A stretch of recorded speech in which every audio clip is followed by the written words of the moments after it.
9h30, très bon lundi avec nous sur Europe 1. Le journal des médias avec Guillaume Janton, bonjour. Bonjour, à la une ce matin, Canal+ va arrêter son magazine de la mi-journée Midi Sport. Des problèmes juridiques compliquent l'arrivée du zapping sur France 2 et deux géants de la production télé à l'international vont fusionner prochainement en France.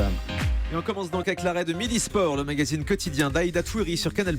Lancée à la rentrée sur Canal, cette émission de la mi-journée consacrée au sport a d'abord été diffusée en clair puis en crypté, mais dans les deux configurations, Midi Sport n'a pas trouvé son public.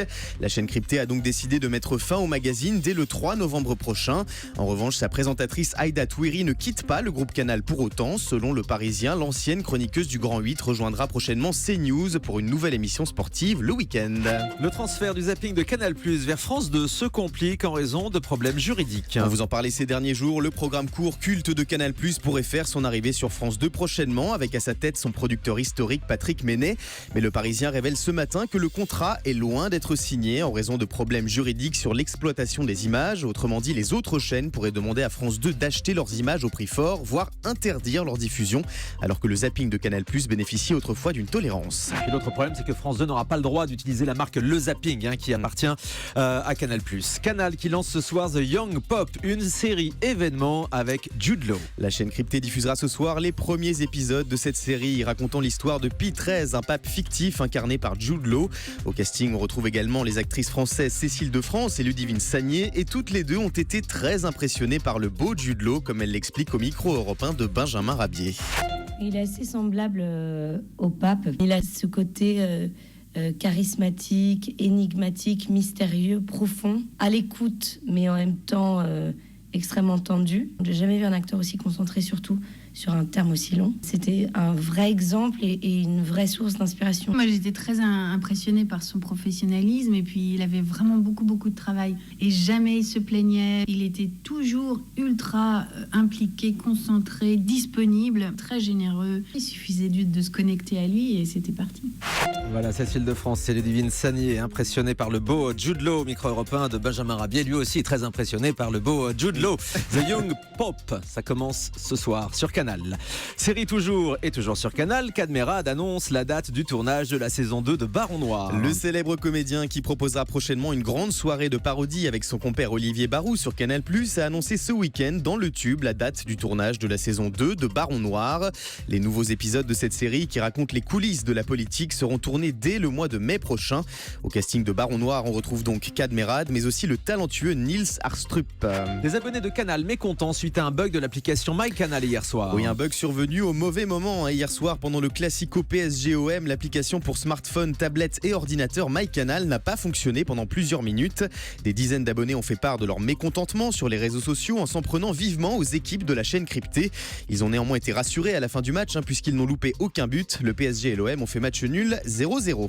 C8 change le nom de son nouveau magazine économique avant même sa diffusion. Le futur magazine économique présenté par Émilie Besse devait être au départ intitulé Réussite, mais la chaîne du groupe Canal a annoncé ces derniers jours que l'émission s'appellera finalement Succès, les coulisses de l'écho, un titre qui fait davantage allusion à l'économie que le précédent. Le premier numéro sera diffusé le 9 novembre prochain sur C8. Et puis ce week-end, une partie des locaux d'ITélé ont été déménagés. Les journalistes d'ITélé en grève depuis la semaine dernière ont découvert avec stupeur ce week-end qu'une partie des bureaux de la chaîne Info avait été déménagés pour faire de la place à la rédaction de Direct Matin, également propriété du groupe Bolloré. Un membre de la rédaction d'ITélé s'est plaint que des affaires de certains salariés aient été mises à la poubelle lors de ce déménagement. De son côté, la direction a reconnu que les déménageurs s'étaient trompés et évoque un incident regrettable. Et on va faire un point complet sur ce qui est en train de se passer en ce moment du côté de ITélé. La chaîne rentre dans son 7e jour de grève, c'est du jamais vu. Antoine Janton, le président de la société des journalistes de ITélé, sera donc en direct avec nous dans moins de 10 minutes sur Europe 1. Le journal Direct Matin reprend mot à mot une dépêche de l'AFP, sauf une phrase qui faisait référence à une entreprise du groupe Bolloré. Oui, Direct Matin, dont Vincent Bolloré est propriétaire, a publié samedi un article au sujet d'un accident de train au Cameroun, un article qui reprend mot pour mot une dépêche de l'AFP. Mais le quotidien gratuit a fait disparaître une phrase de la dépêche, et pas n'importe laquelle, une phrase qui précise que Camrail, une société chargée du transport ferroviaire au Cameroun, appartient au groupe Bolloré. Cette omission a été relevée par plusieurs internautes ce week-end. Endemol et Shine, deux géants de la production audiovisuelle internationale, vont fusionner en France. Alors que ces deux importantes sociétés de production ont déjà fusionné dans plusieurs pays, Endemol Shine Group a annoncé vendredi le rapprochement de Shine et Endemol en France.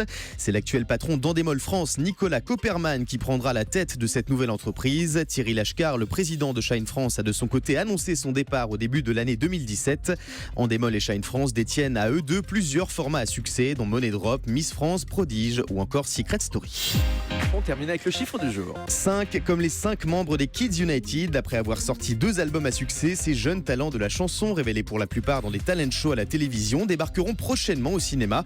Ils assureront les doublages d'un film d'animation baptisé La bataille géante des boules de neige, en salle pour les fêtes de fin d'année.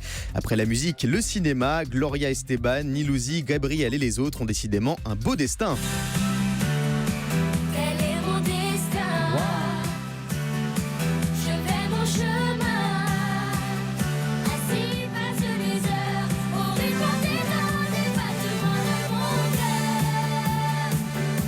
Voilà, les Kids United qui reprennent Céline Dion. Ils ont un beau destin. La chanson s'appelle Destin. Excellent. Bien vu, Guillaume Janton. Merci très beaucoup. Bon.